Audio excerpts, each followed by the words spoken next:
consultant RSE et marketing responsable depuis janvier 2021. Ravi de faire partie du collectif social Déclic depuis un peu plus d'1 an maintenant, avec cette ambition de m'engager de plus en plus dans le Freelance for Good. Alors moi déjà ça fait 10 ans que je fais du conseil. J'étais salarié avant dans une entreprise, un éditeur de logiciels qui faisait du conseil, donc tout ce qui était email marketing.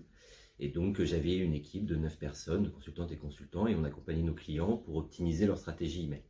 Donc en d'autres termes, comment les amener à générer du chiffre d'affaires à travers l'email marketing. Et puis en 2018, j'ai eu ma prise de conscience environnementale, où j'ai réalisé au travers un stage de surf que sur les plages, c'était plus les galettes de mazout, comme quand j'étais gamin, moi je suis du Mont-Saint-Michel, mais du plastique. Et ça m'a amené à me rapprocher de Surfrider Foundation Europe, qui milite pour la protection de l'océan. Et au fur et à mesure que j'ai compris les enjeux écologiques, le dérèglement climatique, je me suis d'abord engagé comme bénévole en 2019.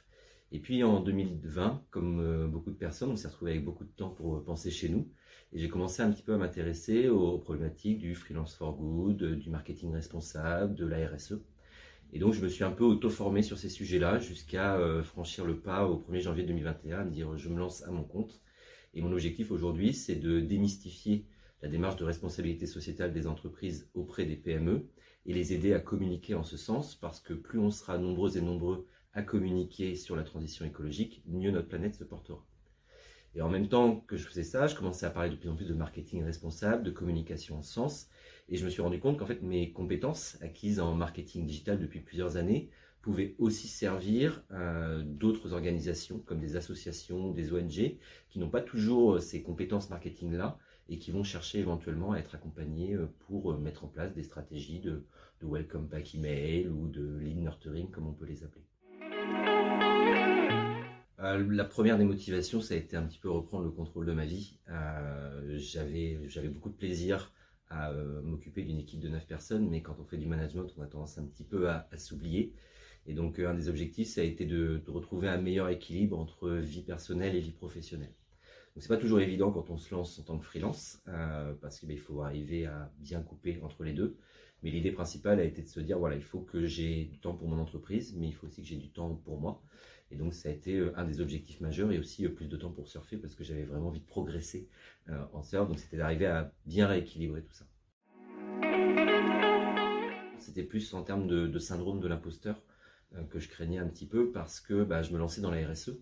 J'avais pas forcément de légitimité à ce niveau-là. Je faisais du conseil depuis très longtemps, mais en marketing, pas en transition écologique ou en RSE. Alors la première chose que j'ai faite avant que je me suis lancé en freelance, c'est que j'ai pris 3 semaines à couper pour vraiment, entre le passage du statut de salarié au statut d'indépendant. Et après, ça a été une grosse introspection sur moi-même et sur mes compétences, et arriver à mettre tout ça ensemble pour construire la méthode greenmarketing.fr que j'ai créée. Et le gros enjeu qu'on a aujourd'hui quand on est freelance, pour moi, c'est la discipline. J'avais lu Miracle Morning, qui est un super bouquin fin 2018, qui avait déjà commencé à redonner un petit peu de sens à mes matinées, à les réorganiser et à trouver un peu plus de temps pour moi.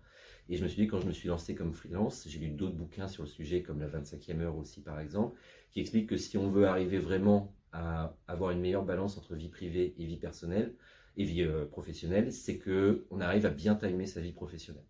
Et donc moi je me suis vraiment mis une discipline où aujourd'hui je sais exactement ce que je vais faire de mes journées de 9h à 18h pour les 2 prochaines semaines. Et ça me permet vraiment d'avoir une cadence très rythmée entre la construction de mon offre au départ, et donc les tests que j'ai réalisés auprès des incubateurs, mais aussi travailler avec mes premiers clients qui sont arrivés plus rapidement que ce que je m'attendais. Et puis aujourd'hui mon activité elle se découpe à 70% à l'accompagnement des entreprises, 20% l'enseignement de grandes écoles avec les obligations que ça représente en termes de préparation de cours et d'animation de cours, et 10% de vie associative, parce que c'était un enjeu aussi fort que je voulais avoir en me lançant, c'est qu'une demi-journée par semaine soit consacrée aux associations. C'est pour moi peut-être aussi un moyen de me donner une légitimité dans ce freelance for good. C'est que je me dis que pour pouvoir être engagé, il faut déjà être engagé soi-même auprès d'associations. Et c'est pour ça qu'aujourd'hui je suis engagé auprès de plusieurs associations pour justement apporter mes compétences, et ceci de manière bénévole avant de les vendre. D'ailleurs, j'ai découvert une communauté déjà, et ça c'est important quand on est freelance. Moi très rapidement, j'ai réactivé mon réseau pour rencontrer du monde, parce que sinon on peut passer 8 heures sans parler à personne, et c'est pas forcément très gai. Donc déjà l'aspect de rejoindre une communauté de personnes qui portent les mêmes valeurs, je l'ai mis en parallèle un peu de ce que j'ai dans les associations, où on partage les mêmes valeurs, et c'est un peu ce que j'ai ressenti chez Social Déclic. Et puis après est venu le deuxième temps de partage de compétences, de partage de connaissances, mais aussi de partage de réseau, parce que tout est affaire de réseau aujourd'hui. On voit bien, mon premier levier de prospection, c'est LinkedIn, donc ça fonctionne vraiment en bouche à oreille. Et le potentiel que vous avez à travers votre réseau de pouvoir dénicher des missions qui peuvent être pertinentes pour nous en tant que freelance. Donc vraiment, c'est tout cet univers-là que j'ai découvert et qui m'a totalement séduit. Eh bien, concrètement, la première chose de la vie de Décliqueur, ce que ça apporte, c'est qu'on a une réunion hebdomadaire. Et ça, c'est quand même sympa parce que moi, en étant freelance, je fuyais un petit peu les réunionites en me disant, voilà, des réunions, j'en ai fait beaucoup, sur un poste de direction, on les enchaînait. Mais au bout d'un moment, ça manque aussi un petit peu. Donc d'avoir ce rendez-vous de weekly où on va se retrouver une demi-heure pour échanger sur différentes thématiques, déjà ça permet d'échanger avec des personnes et puis surtout de prendre des rendez-vous après en café visio avec d'autres décliqueurs, comme ça m'est déjà arrivé, en disant tiens, on est tous les deux à Bordeaux, ou tiens, on partage un peu les mêmes problématiques si on se voyait autour d'un café visio. Ensuite, l'autre avantage, c'est la base de connaissances. On partage aujourd'hui des livres, des MOOC, des sites web. Et c'est ce qui nous permet de grandir dans notre métier. Moi, comme j'ai expliqué, il y a 4 ans avant 2018, la transition écologique, la RSE, le Freelance for Good, c'était à 10 000 années-lumière de moi. Et donc, je suis tout le temps en permanence en train d'apprendre. C'est ce qui fait que j'aime mon métier aussi aujourd'hui de freelance, c'est que je suis tout le temps en train d'apprendre. Donc, je me nourris de tout ce qui peut être partagé dans cette communauté. Et puis, dernier élément qui n'est pas des moindres forcément quand on est freelance, c'est cette capacité à pouvoir atteindre des organisations qui ne sont pas forcément dans mon premier réseau et la chance de pouvoir travailler avec des associations ou des ONG sur certaines missions. Alors, elles sont de deux types aujourd'hui. On va d'abord avoir d'un côté toutes les TPE et PME que je vais accompagner. Donc, c'est volontaire pour moi d'accompagner des entreprises qui font moins de 200, voire moins de 150 personnes.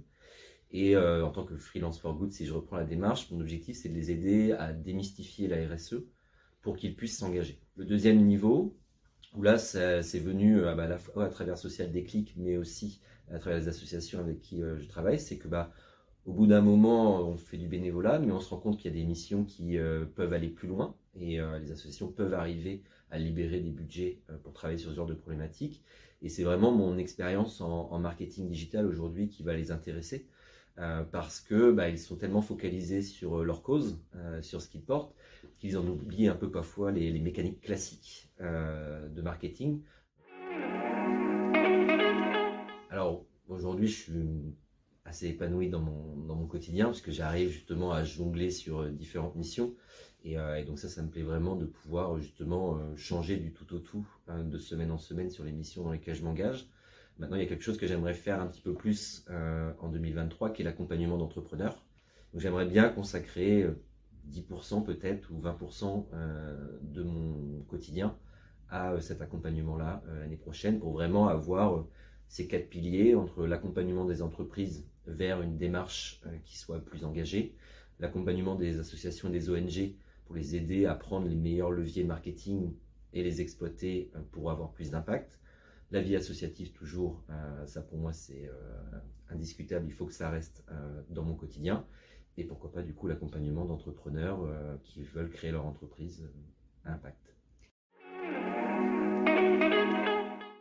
Donc pour moi c'est d'arriver en 2023 à garder vraiment cet équilibre-là dans les missions que je menais, parce que forcément j'ai de plus en plus de demandes.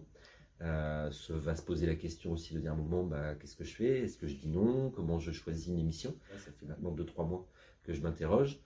Moi je n'ai pas envie de recruter aujourd'hui, j'ai pas envie de devenir une agence, ce genre de choses. Par contre, de travailler avec une communauté de consultantes et consultants RSE pour accompagner au mieux les personnes qui viendront vers nous en disant nous on a envie d'aller plus loin, on ne sait pas comment s'y prendre, aidez-nous à le faire, ça m'intéresse. Que mon mantra depuis 2016, c'est failure is not an option. Donc l'échec n'est pas une option. Donc ça ne veut pas dire que ça ne va pas arriver. Aujourd'hui, échouer, ça permet de rebondir et se construire. Mais quand on se lance, c'est de se dire, ça pourra arriver, mais ce n'est pas une option dans le plan que j'ai décidé de faire. Je sais qu'il y a des personnes qui attendent ce type de mouvement. Et donc l'idée, c'est d'arriver à leur faire savoir, un petit peu comme moi, j'étais tombé par hasard sur vous. L'idée, c'est qu'ils arrivent à connaître ce mouvement-là et qu'ils aient envie de nous rejoindre le plus rapidement possible.